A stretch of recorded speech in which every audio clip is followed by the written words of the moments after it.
Bonsoir Madame la DRH du commerce. Bonsoir monsieur. Vous avez procédé hier à une cérémonie de destruction de produits prohibés. Dans quel cadre s'est située cette opération? Nous sommes ici dans la région de la Nibi-Tiassa et effectivement hier nous avons fait la destruction des produits que nous avons saisis au niveau de la région pendant nos missions de contrôle. Et nous l'avons fait, j'allais dire publiquement, pour que la population de la région de la Nibi-Tiassa sache que nous sommes là et nous faisons le travail pour lequel nous sommes, le travail qui nous a été assigné ici, au niveau de la région de la Nibi-Tiassa. Parce que souvent, les gens, ils sont là, bon, ils disent, bon, on ne sent pas le ministère du Commerce, ou bien on ne voit pas ce qu'ils font, ou bien ils saisissent nos produits, on ne sait pas ce qu'ils en font. Et là, nous avons fait ça pour qu'ils sachent que nous sommes là bel et bien et nous travaillons. Nous sommes là pour les consommateurs, nous faisons le travail qu'il faut ici, au niveau de la région de la Nibi-Tiassa. Et quelles sont les missions de la direction régionale du commerce dans la région de la Nibi-Tiassa? Bon, il y a plusieurs missions, je ne peux pas les citer tous, mais ce que je pourrais dire, il y a la surveillance du marché, et c'est dans le cadre de la surveillance du marché que nous avons saisi les produits que vous avez vus, nous avons incinéré hier.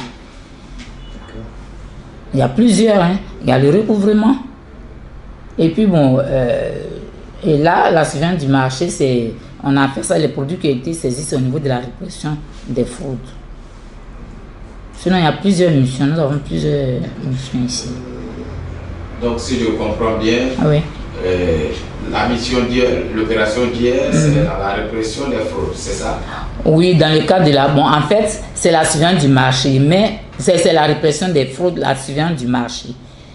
Bon, on surveille le marché, mais comme nos missions, nous faisons des missions inopinées.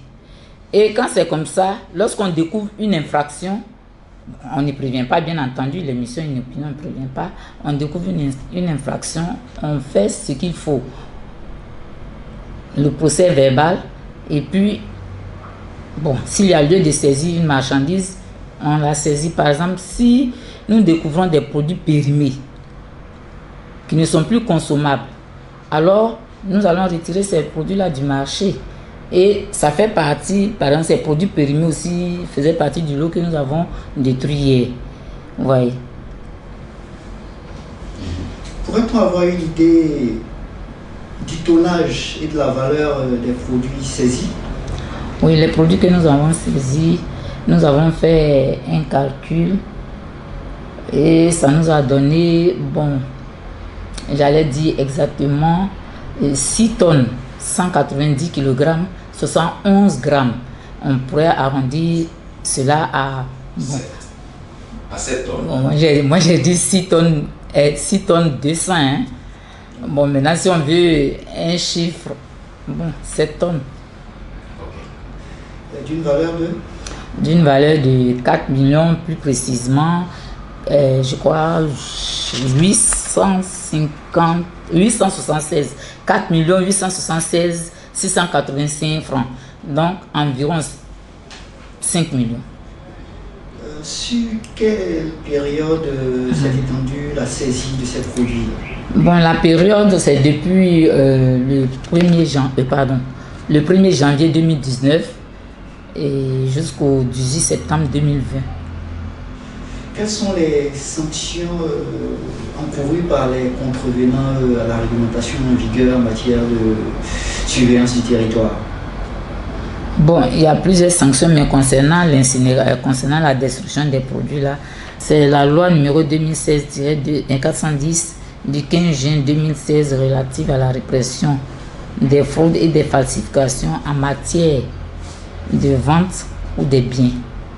Okay. Et cet article-là nous dit est puni d'un emprisonnement de 2 mois à 2 ans et d'une amende de 100 000 francs à 100 millions de francs ou de l'une des deux peines seulement quiconque trompe ou tente de tromper son co-contractant par quelques moyens ou procédés que ce soit, même par l'intermédiaire d'un tiers. Et maintenant, quels sont les produits qui ont été saisis? C'est des cubes magiques, des pagnes?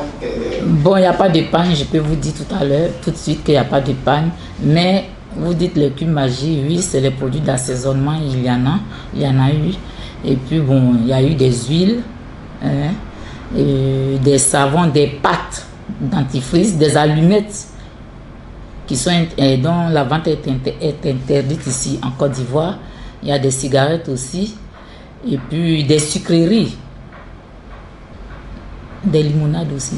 C'est des produits périmés ou bien? Oui, des produits, tout n'est pas périmé, hein. Il y a aussi des produits prohibés, c'est-à-dire interdits à la vente sur le territoire ivoirien. Il y a aussi des produits qui ne sont pas périmés, mais j'allais dire qui sont altérés, peut-être du fait de la conservation. Vous comprenez? Donc, c'est des produits qui ne sont plus consommables. Parce que, bon, ça n'a pas été bien conservé.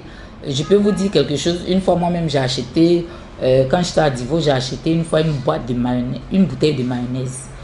Mais la date n'était pas périmée. La date était bien, c'était pas encore arrivé à expiration. Mais quand je suis arrivé à la maison, j'ai ouvert la boîte. Il y avait une décomposition. L'huile était au-dessus et puis il y avait une pâte. Et pourtant, la date était encore propre.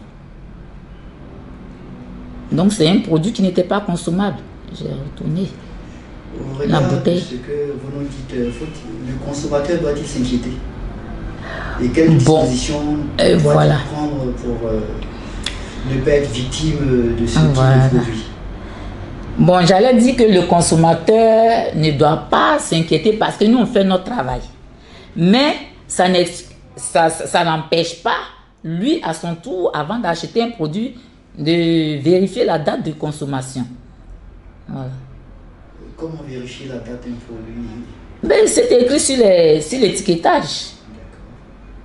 Il y a l'étiquetage qui se trouve sur le produit. Il prend, il lit. Bon, peut-être ce que vous allez dire, bon, et si c'est quelqu'un qui ne sait pas lire? Ben, c'est ça le problème aussi. Bon, moi, je crois que de toute façon, s'il achète, il peut connaître au moins quelqu'un qui sait lire. Ah, j'ai pris ce produit-là. Est-ce que c'est bon? Est-ce que c'est de bonne qualité? Vous voyez, non? Et la personne peut lui dire que là, c'est pas ça. Il doit retourner ou bien nous saisir. Auriez-vous un message à l'endroit des commerçants qui se livrent à ce genre de pratique-là? Bon, un message, oui. Parce que je pense que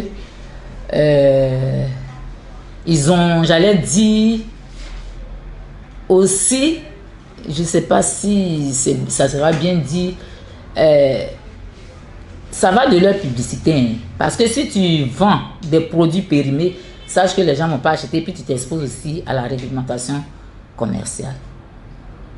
Et aux choses comme on appelle, aux sanctions aussi. Mais il est mieux pour les commerçants, moi j'allais dire, eux-mêmes là, au lieu d'attendre que le ministère du Commerce vienne faire leur travail, ils peuvent, souvent on voit ça dans les supermarchés, hein, quand ils voient que la date de péremption est proche, ils retirent ces produits des rayons de vente. Vous voyez. Donc souvent quand on va au niveau des supermarchés, on peut trouver, mais c'est très rare. Mais souvent, c'est chez les boutiquiers. Les commerçants, eux, ils ne le font pas. Et donc, quand nous partons, nous retirons tout ça. Nous retirons tout ça. Donc, aux commerçants, moi, je leur demande de respecter la réglementation commerciale. Qu'ils soient, j'allais dire, il ne faut pas qu'ils attendent que le ministère du Commerce vienne faire le travail. Eux-mêmes, là, s'ils savent lire, souvent, ils ont des comptables, hein. Donc, ils peuvent demander aux comptables, bon, ils vont regarder, est-ce que ça c'est bon? Et même les associations des commerçants, eux-mêmes, ils peuvent faire ce travail-là pour eux. J'allais dire, mais pas pour dire qu'ils vont faire le travail du contrôle, hein, tout juste pour donner conseil, bon, ça là, ce produit-là, c'est pas, on ne peut plus consommer, ou bien c'est choses, comment dirais-je, c'est périmé, donc il faut retirer ça. Mais ça ne veut pas dire qu'ils doivent faire le travail du ministère à sa place. C'est une action ponctuelle ou bien sporadique? Vous savez combien d'années vous êtes là? Et est-ce que c'est la première fois que vous faites ces saisies, une incinération? Ça fait combien d'années vous êtes là? Bon, moi, ça fait pratiquement, j'allais dire, 2 ans que je suis là, puisque c'est en 2018 que je suis arrivée ici. Et donc, ça fait 2018. En 2 ans, c'est la première opération de saisie. Oui, officiellement, c'est la première opération. C'est la première opération. Et officiellement, c'est la première opération. C'est ce que je peux dire. Oui. Sinon, on saisit les produits. Bon, il y a des commerçants qui pensent que quand on saisit, surtout quand les produits sont prohibés, là, ils pensent que nous, on vient utiliser.